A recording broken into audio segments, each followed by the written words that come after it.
do mayfly pattern next.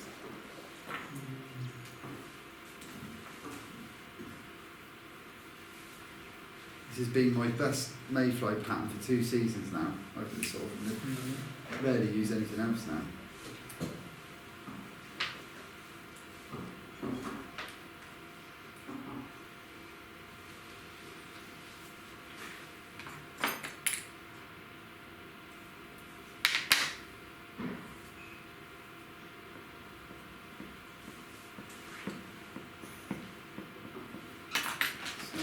Bigger hook this time. This one will show up really easy. It should be on the camera. It's a bigger hook. What's he saying, is it? Yeah. We're going all the way to size 12 this time, man. Sure. It's a long shape. Spoilers. Yeah. Obviously, this is a mayfly. This sort of imitates a dun or like an emerger. So you could go up to like a size 8 if you really wanted to. It's a 12. We've got some tan thread. So let's get a layer of thread on. So you sort of get in the habit, neat touch and turns. People say close touch and turns, but you can't get any closer than touching. So an easy way to do that is to hold the thread up at an angle, nice and tight, and then just keep winding that way, and the thread will slide down each time and butt up against the previous. What's the hook you've got on there? This is a grip. These are good hooks for mayflies. These long shank. Yeah, it is a grip. 11801BL, whatever that means. It's a really good, strong hook for mayflies. They are pretty good. So you've got a nice layer of thread. Pheasant tail. So just normally a bit of pheasant tail. So again, like we did with the partridge, I've got to tease out sort of 5 fibres.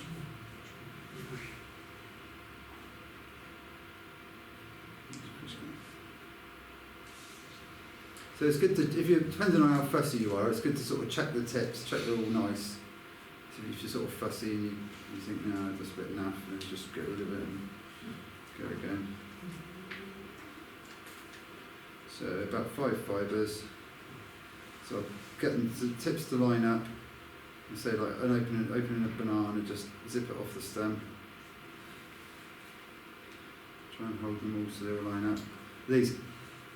Sometimes it's easier to moisten them. I do like to try and tie them in so you get the natural curve going up. It's not always that easy, but we want the tail length.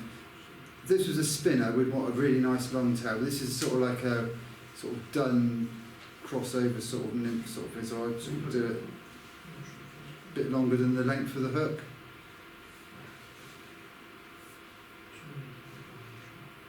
So get a few turns on. Just check the tail's gone the wrong way.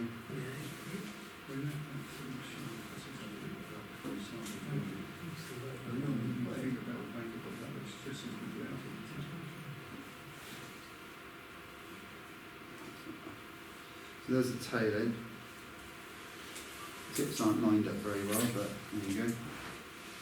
So while we're at this point, we've got the tail in, we may as well get a rib in as well while we're at it. So I'm just using basically old mono or whatever, just a rib. It's just basically it's not to show, it's just for strength and to hold the hackle in. So I'm going to cut off a bit of that. And you've seen how slippy this is. No matter when you tie it in, you can pull it through. So a good way to stop that slipping is to chew the end. And just put a load of dents on it, and then it can't slip through there. And also to tie in like the full length for the shank as well. Instead of just tying a little tiny bit in at the tip, we tie it in the full length for the shank. Then we've got a lot of it tied in as opposed to just a little tiny bit. So run that up the shank. Try and keep everything on top of the shank, all nice and neat and tidy. Any lumps and bumps we have in this, this underbody phase of our fly, sort of end up getting magnified in what happens later. So the tidier you can keep it at the start, the better. So we do a nice flat cut again, so we haven't got any lumps. So there's that. So we run the thread back down to the bend. This is a bit like a French partridge pattern. So you can fish them wet, do it on a heavier hook, fish it wet. I fish it either sort of only ginked on top so it sits really low in the water as like an emerger, or gink it right up so it floats quite well as a dun. And it seems to work really well. We had a few years where we had, like, where I was, I don't know if it was just me or not, but all the mayflies seemed to be really like paler than usual. So I wanted a pattern that was sort of paler. And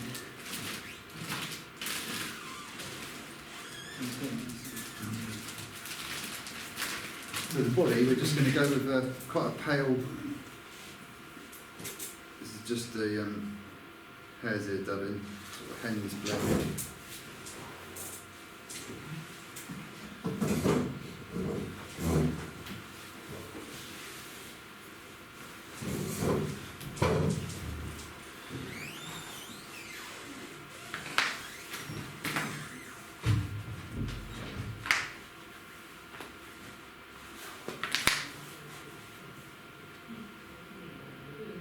We were ripping down a polycarbonate roof at work the other day, so I thought I was going to have loads of this plastic stuff. So I thought I'd bring a load in and share it with you guys, but it was really rubbish.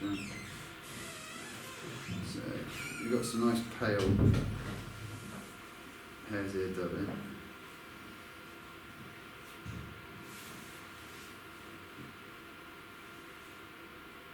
So we go, so think mayfly, and you're dubbing.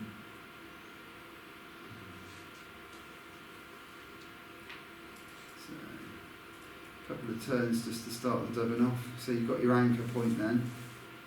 You can tease it out and do what you want.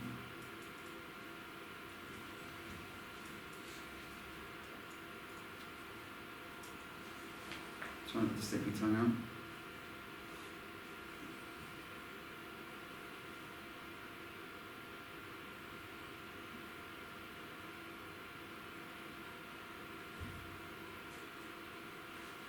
Not quite enough.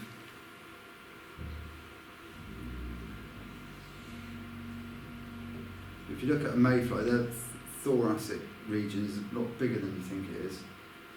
So give yourself plenty of room for a thorax. So there's a nice pale dubbing. So now we've got to the thorax, which is what a darker dubbing. So I've got some of this. That stuff I used on the last fly, that would be just a job for that. So, save wasting it. A nice darker thorax.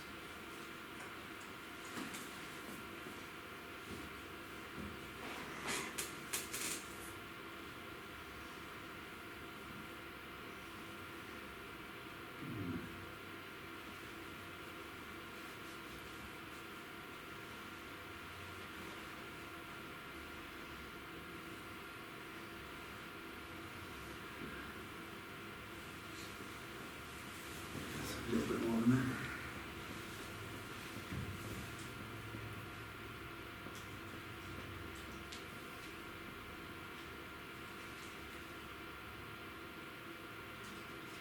So you leave yourself quite a bit of room at the eye because we've got this fair bit to go on here now.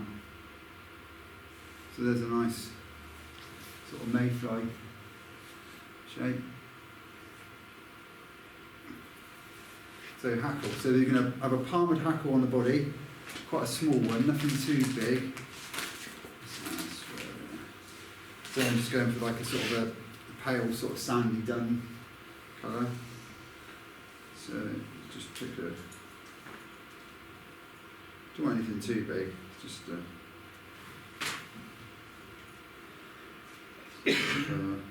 so So I'm going to tease off the stuff at the bottom. So you've got a bare stem to tie in. So I'm going to hold that across my eye. Get a few turns on that to tie that in on the bare stem. And then what I like to do for belt and braces, obviously if I cut that off, it's only tied in by like a few mil, you know, we're going to tug that, it's going to fly straight out. So what I like to do is then bend the stem back and then tie that in as well. So then it's locked back, it's, you know, sort of double locked on itself then, so it can't come out. So trim off that way, so just using the closer to the tips of the scissors you use, the close, you know, the tighter you can get in. So it's really important to have a good pair of scissors with a really sharp point on them. You can get right in. So, guys.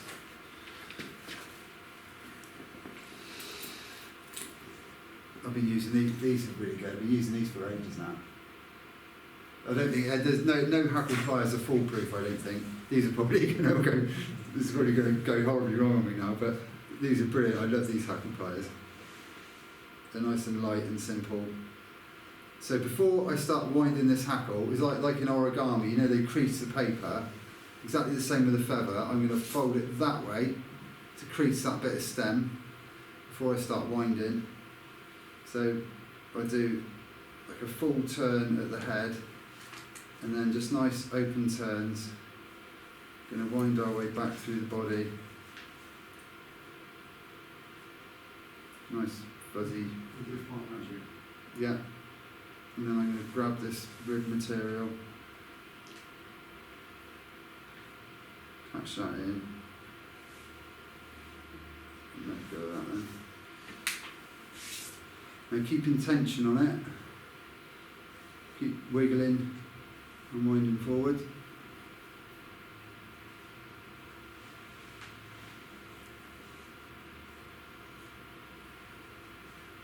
I think if you do this quite boldly and confidently, it does just somehow seem to go through and just miss most of the fibres.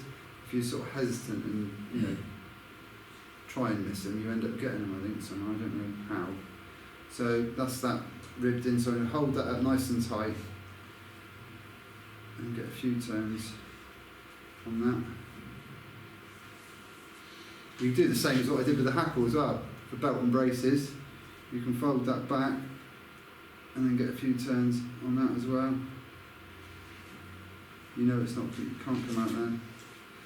It's a really slippy material, any fishing line, so it's worth making sure it's tied in. Nice and tight. Right, so trim that off. With trimming these, instead of going in and actually cutting, because we don't want to cut any of these fibres, just hold the scissors open a little bit, find your stem and just go in and push, and then you should only cut that and nothing else, hopefully. So this was, you get the French partridge, which is tied with the French partridge feather. I think there are English partridge variants. Steve Scouse ties one with an English partridge, but the hen pheasant is just really nice and pale. So it seems to be the right feather for the job. So let's get a big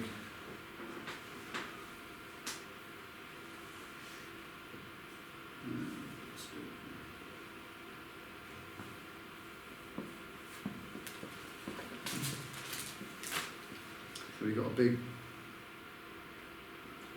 hen pheasant feather. Get rid of a load of the rubbish. So I don't want all of that. The stem's quite thick there, so I just get rid of that so we get to the stem, and the stem starts getting a bit thinner, so it's not be easy to tie in. It gets really thick down here, so you want to try and get it so you've got a nice tie-inable bit, because that's going to be where the head's going to finish in the end. So we're going to tie this feather in before we start winding by the tip. So to prepare the feather, we need to fold all the fibres down.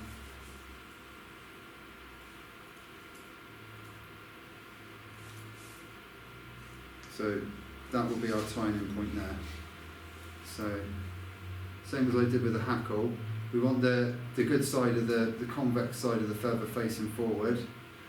Hold that across the eye like I did with the hackle, and get a couple of turns on that. Hopefully it won't slide off.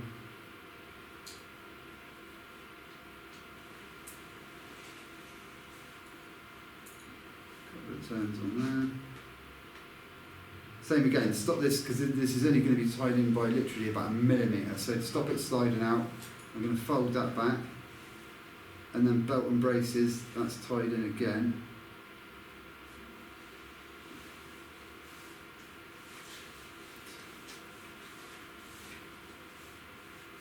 Give it a bit of a tug, make sure everything's nice and tight. And I can tease, we don't want that tip. So we tease that out and cut that off. Hopefully without cutting anything else. Okay. So get me hackle pliers. You don't really need, I suppose you've got a handle there, but use the stem as a handle, but you can use your hackle pliers as well. So all these fibres are what, brushing back. So it's swept back.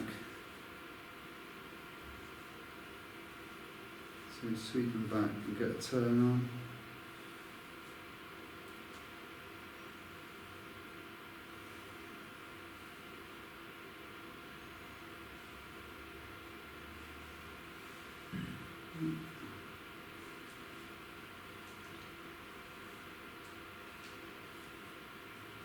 It's got a busy fly, but there's a crack at this, it works a treat.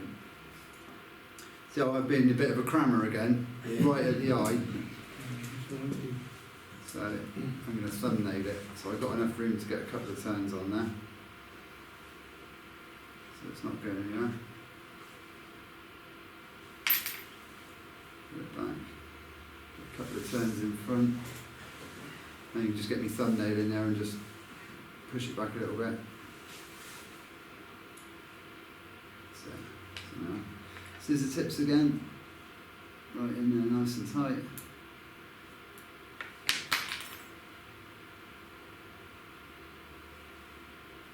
There we go, it's ready for a whip finish. But it's a really good, it's easy to see. You can just gink the top bit if you want, and it sits really low, or you can gink up the whole thing and it sits nice and high, but it's a cracking pattern. Do you ever trim the underside? I haven't done on this, no. I do with a lot of like traditional hackle flies, so you get that sort of low riding effect.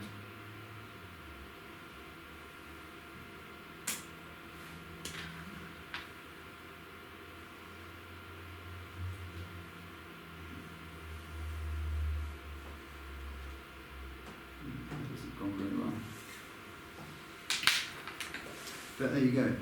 So it's very much like a French partridge, but just a lot paler.